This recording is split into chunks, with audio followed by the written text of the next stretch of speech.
आप भी उन लोगों में से हैं जिन्होंने सुबह 5 बजे उठ के अपने जिंदगी के और दिन के चंद कीमती घंटे इस मैच के तारीख रकम की आज।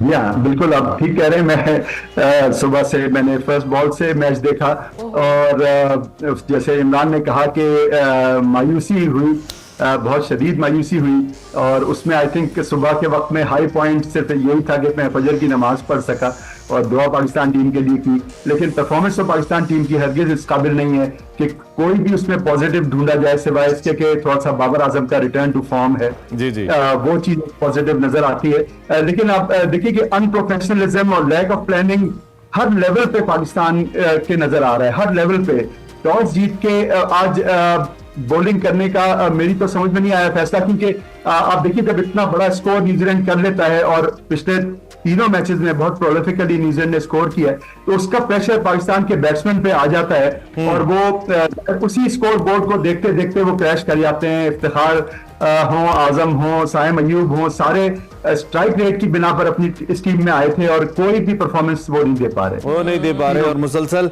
शॉक्स पे शॉक्स दिए जा रहे हैं। मैं एक तो आपसे इजहार हमदर्दी भी करता हूं कि आप अलग सुबह उठे, और मैंने रिशाद भी सच्ची बात है इसीलिए नहीं देखा था। मैंने कहा रिशाद साहब हो या हमारे साथ भट्टी साहब आते हैं या मिर्जा साहब आते हैं, मैंने कहा आप लोग देख लेंगे तो मैं आप ही से रिजल्ट सुन लूंगा क्योंकि मेरे लिए थोड़ा सा ऑब्वियस था ये।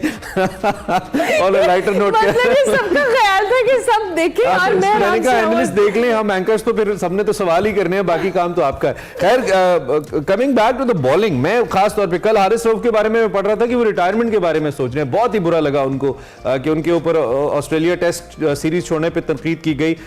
हमें मालूम है कि क्यों क्रिकेटर्स छोड़ते हैं आजकल, जैसे अभी रिसेंटली वार्नर ने छोड़ा, लोग लीग्स खेलना चाहते हैं, पैसा बनाना चाहते हैं, this is what you know उनका फ्यूचर है। तो एक तरफ ये रवैये हैं और दूसरी तरफ इंटरनेशनल ग्राउंड्स के अंदर नेशनल टीम की पाकिस्तान के लिए परफॉर्मेंस है। व्हाट टू डू जी, क्या करना पड़ेगा? ये तो बड़ी एक T20 बचा था, उसमें भी बुरे हालात हो गए हमारे इरशाद साहब। जी हाँ, आप बिल्कुल ठीक कह रहे हैं। देखिए इसमें लैक ऑफ प्लानिंग और जैसे मैंने कहा लैक ऑफ प्रोफेशनलिज्म हर जगह नजर आ रहा है। अगर आपको याद हो कोई 50 ओवर वर्ल्ड कप जो भी इंडिया में हुआ उसमें आखिरी दिन तक सेंट्रल कॉन्ट्रैक्ट्स का इशू चलता रहा, जिसमें जाहिर है प्लेयर्स के जहन उस तरफ भी लगे रहे और एक डिस्ट्रैक्शन था उनके लिए बहुत बड़ा।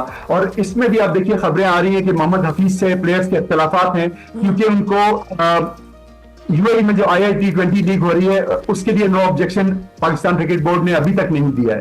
तो ये इश्यूज जो है ये क्यों पाकिस्तान क्रिकेट बोर्ड पहले सॉर्ट आउट नहीं कर देता कि फुल कंसंट्रेशन से प्लेयर्स अपने मैचेस पे कंसंट्रेट करें, परफॉर्मेंस पे कंसंट्रेट, वही इशू चलते रहते हैं। अभी 2 दफा ये खबरें आई हैं कि हफीज से बहुत शदीद इख्तलाफात प्लेयर्स के हुए और टीम मीटिंग में उनसे बदकलामी भी हुई है। तो that's a very sorry state of affairs.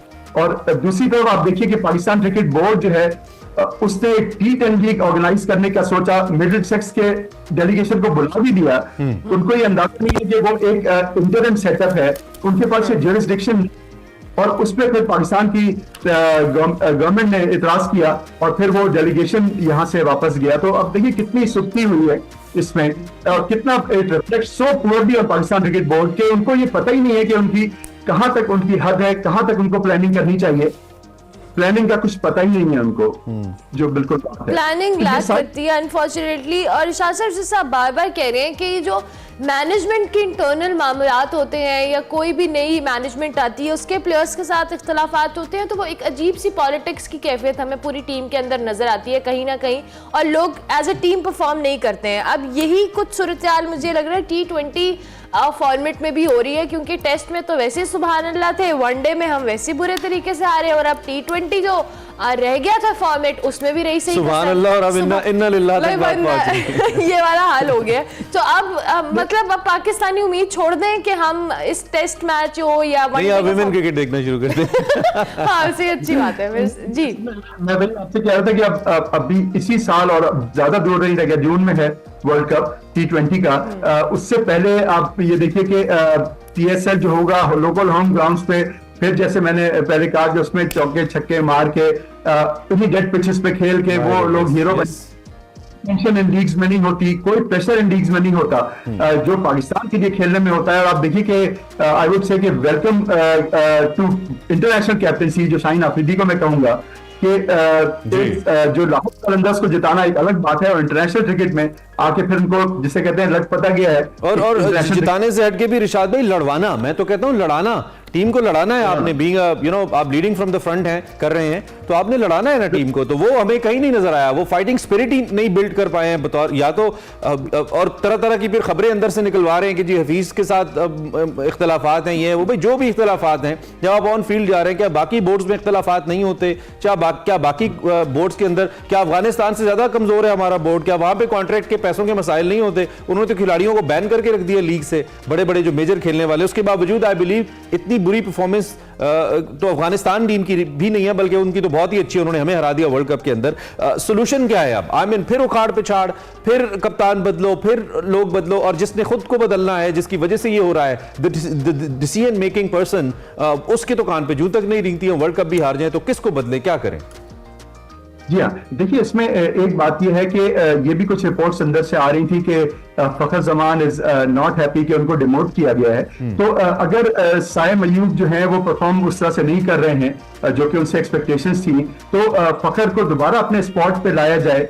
और एक बात जो आपने कही कि जिस तरह से बॉलिंग में वो हो रहा है, तो उसमें डेथ ओवर्स में जो बॉलिंग अच्छी करते हैं, जैसे हारिस रऊफ डेथ ओवर्स में अच्छी बॉलिंग करते हैं, जब बॉल पुरानी हो जाती है तो उनको ओपनिंग ओवर्स दिए जाते हैं, जब वो बिल्कुल कोई बैट्समैन को प्रेशर में नहीं ला सकते। जिस तरह से आज फिन एलन अच्छे बैट्समैन है, लेकिन वो इतने अच्छे बैट्समैन नहीं है कि उन्होंने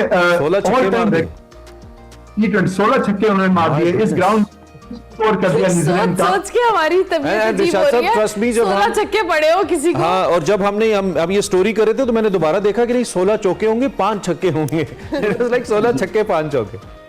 छक्के जी, तो अभी तो this is not on, I mean ये इतना फ्रीबी कि कहीं उनको 1% भी नहीं लग रहा था कि पाकिस्तान के बॉलर जो हैं वो कहीं थ्रेटन कर पा रहे हैं, कहीं उनको रोक पा रहे हैं। तो कोई तो स्ट्रेटेजी, कोई प्लानिंग, कोई प्लान बी, अगर प्लान ए फेल हो रहा है तो कोई किसी तो स्ट्रेटेजी नजर नहीं आ रही। तो ये तो आप देखिए सपोर्ट स्टाफ 14 लोगों का ट्रेवल कर रहा है पाकिस्तान टीम के साथ, बहुत ज्यादा सपोर्ट ही कर रहे हैं, मुझे लग रहा है बाहर से बैठ के बस उनकी बात ही हो रही है। अच्छा रिशाद साहब, एक और बात, सॉरी आपको मैं इंटरप्ट कर रही हूँ, आपने अभी पीएसएल का जिक्र किया और आगे आपने कहा कि जून में T20 वर्ल्ड कप आ रहा है, उससे पहले पीएसएल में जो प्लेयर्स परफॉर्म करेंगे, अभी टीम के अंदर बहुत सारे ऐसे प्लेयर्स हैं और जिनको हम बैकअप भी कर रहे थे कि उनको टीम का हिस्सा होना चाहिए, लेकिन अनफॉर्चुनेटली चांसेस पे चांसेस मिलने के बावजूद वो उस तरह से परफॉर्म नहीं करे, एंड दैट्स वेरी सैड, क्योंकि इतने सारे लोगों के अंदर अगर इन लोगों को अपॉर्चुनिटीज मिल रही है तो दे शुड अवेल इट, एक प्रॉपर गेम प्लान, एक स्ट्रैटेजी के साथ they should come in the ground and play, but unfortunately they don't.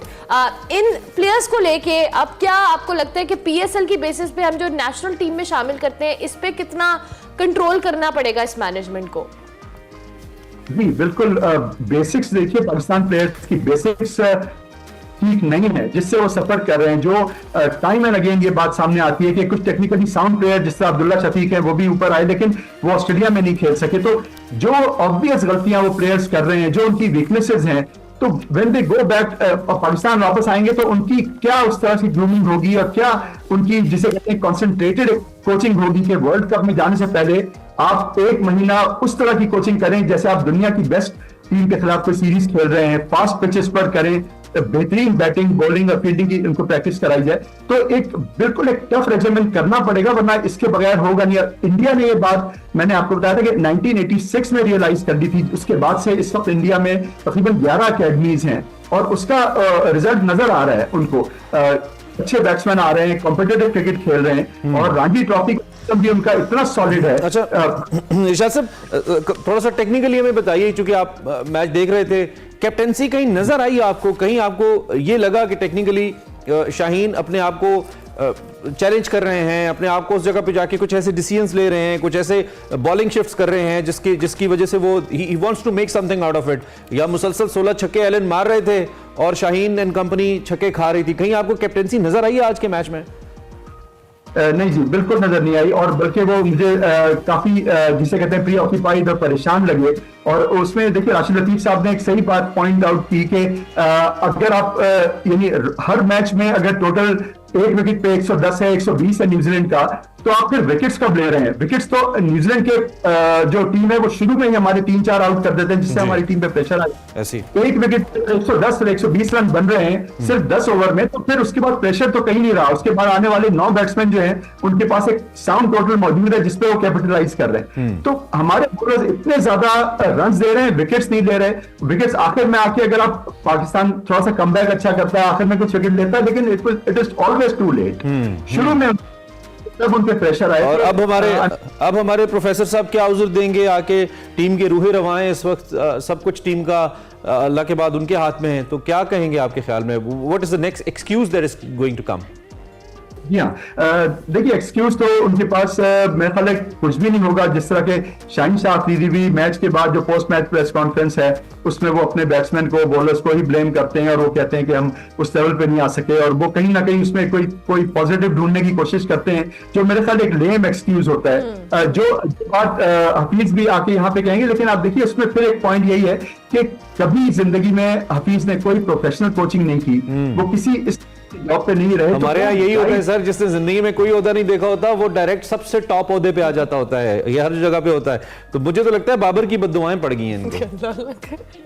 नहीं सर, मैं समझता हूँ कि देखिए बाबर के फैंस की तो पड़ी हैं, बाबर की नहीं पड़ी ना। जी जी ये साल निकल गया। मैं समझता हूँ कि देखिए जून पहले 2 या 3 दफा पाकिस्तान की हिस्ट्री में ऐसा हुआ है कि बाज कैप्टन ऐसे थे, बाज कोचेज ऐसे थे जो टीम को काफी दिन पहले उस वेन्यू पे ले जाते थे ताकि वो पूरी तरह एक्लिमेटाइज हो जाएं, वो प्लेयर्स बाउंस के आदी हो जाएं। तो मेरे ख्याल है जून में अगर वर्ल्ड कप है और अमेरिका और वेस्ट इंडीज में है तो कम से कम मैं समझता हूँ पाकिस्तान को 25 दिन 1 महीना पहले वहां जाना चाहिए। डेफिनेटली वहां पे उसका आदी होना चाहिए। वहां की पूरी जो टेक्निकल प्रॉब्लम सामने आए, जो पर्सनल प्रॉब्लम्स, इंडिविजुअल प्रॉब्लम सामने आए, उसको दूर किया जाए, उसको पूरा वर्क किया जाए और फिर एक बेहतरीन कॉम्पिटिटिव टीम को उतारा जाए ग्राउंड में। अब ये जो आप विशाल से बात करें बेहतरीन और कॉम्पिटिटिव टीम को उतारा जाए ग्राउंड में, अभी उससे पहले PSL है, फिर उसके बाद कोई एक आधा और मैच या सीरीज एक्सपेक्टेडली हो सकता है आ जाए। अब ये इन सारी चीजों में हमने फिर वही जो कंसिस्टेंसी का फैक्टर है वो लैक करेगा। जब एक मैच में कोई प्लेयर परफॉर्म नहीं करेगा हम उसको अगले मैच में शामिल नहीं करेंगे, और फिर जब तक वो वर्ल्ड कप तक टीम पहुंचती है उसमें इतनी उखाड़ पछाड़ या इतनी रद्दोबदल हो चुकी होती है कि टीम का मोमेंटम या खिलाड़ियों का कॉन्फिडेंस भी शैटर हो जाता है कि जी पता नहीं हम अगले मैच में होंगे या नहीं होंगे। तो ये जो कंसिस्टेंसी है एक टीम के अंदर, ये वर्ल्ड कप तक, T20 वर्ल्ड कप तक कितनी होना जरूरी है? जी हाँ, बिल्कुल बहुत ज्यादा जरूरी है। बहुत सही पॉइंट आपने मतलब कहा यहाँ पे। ये देखिए एक हमारे T20 का जब एक पूल बना लिया आपने प्लेयर्स का कि वो पूल है 22 प्लेयर्स का या 20 प्लेयर्स का, तो उनको एक सेपरेट ट्रेनिंग पूरे साल उनकी होनी चाहिए। टेस्ट सीरीज, वनडे सीरीज अगर हो रही है उसके लिए आपकी अलग टीम, अलग प्लेयर्स ग्रूम होना चाहिए। लेकिन T20 के अगर आपने 20 प्लेयर्स आइडेंटिफाई कर लिए तो उनको थ्रू आउट द ईयर आप उस तरह की ट्रेनिंग कराएं, एक बेहतरीन बाहर भेजें, ऑस्ट्रेलिया में, साउथ अफ्रीका में उनको खेलने के लिए भेजें, बेहतरीन अकेडमीज में। इंग्लैंड में अभी T20 का जो टूर्नामेंट हो रहा है द 100, उसमें हमारे 2-3 प्लेयर्स खेले भी। उस तरह का कॉम्पिटिटिव क्रिकेट उनको खिलाएं ताकि वो T20 पूरे साल उनकी एक ग्रूमिंग होती रहे। लेकिन सिर्फ एक सीरीज से कुछ दिन पहले अचानक टीम के कुछ प्लेयर्स को चेंज कर देना, उनको इंटरनेशनल क्रिकेट में इंडक्ट कर देना। साहिल मयूब के साथ मैं देख रहा हूँ क्या हो रहा है, ये वही हो रहा है कि वो टैलेंट। लेकिन आप देखिए उनका जो रिकॉर्ड है 11 T20 में उन्होंने 150 रन मुश्किल से किए हैं और हार्डली आई थिंक 20 भी उनका एवरेज नहीं है। तो this is not on. I mean ये यही तो डिलीवर करने का मौका था साइम अयूब के लिए, आजम खान के लिए, यही वो फेल हो गए। तो ये देखिए ये चीज बहुत है। अब कभी आजम खान चौथे मैच में होने चाहिए, जगह बनती है उनकी चौथे मैच में, आपको लगता है? 5 मैचेस, कल मिर्जा इकबाल बेग साहब का तबसरा था कि उनको 5 मैच पूरे खिलाएं ताकि पता तो लग जाए ना कि ये इनमें कितना एक टाइटल है, इनके अंदर कितना एक टैलेंट है, ये पता लग जाए। ये मिर्जा साहब का तज्जिया था, आपका क्या तज्जिया है? Should he be a part of next 2 matches?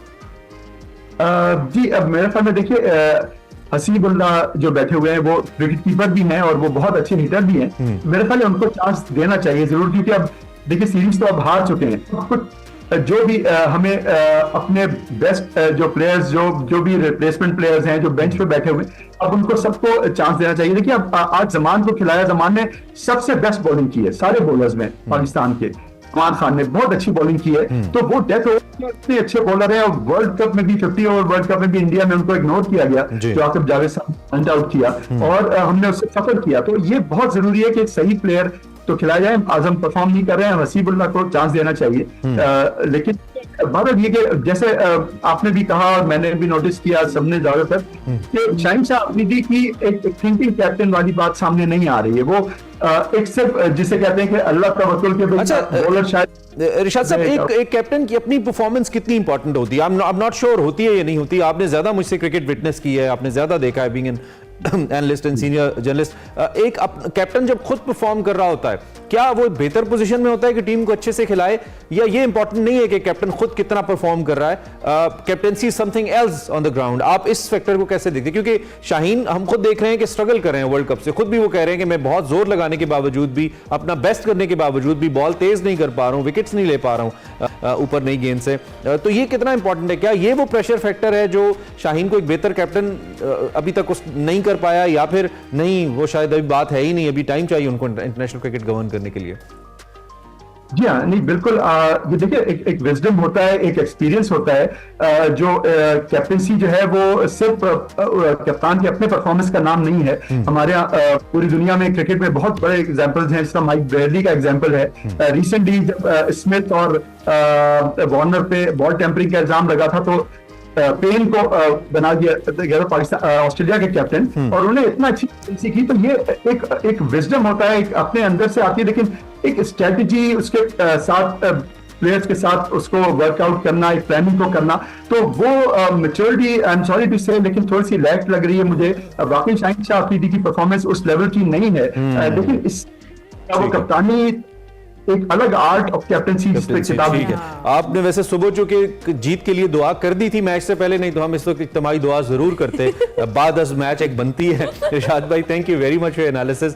और यकीनी तौर पे आप एनालिस्ट भी और बीइंग अ क्रिकेट व्यूअर भी, पाकिस्तानी के तौर पे भी भाई, 24 करोड़ 99,989 लोगों में से वो साइड पे, और ये 11 लोग हैं जो हमें रिप्रेजेंट कर रहे हैं, और ये क्या कर रहे हैं हमारे परचम के साथ, हमारे इस खेल के साथ, जिसके बारे में कल हमने बड़ा बखूबी कहा था कि नेशनल गेम हमारी है नहीं, but it's more than a national game for us, and imagine the game man play. That's sad. अगले 2 मैचेस जीते, कोशिश करें जीत जाए, अगर नहीं भी जीतते तो सीरीज तो हम हार ही गए हैं।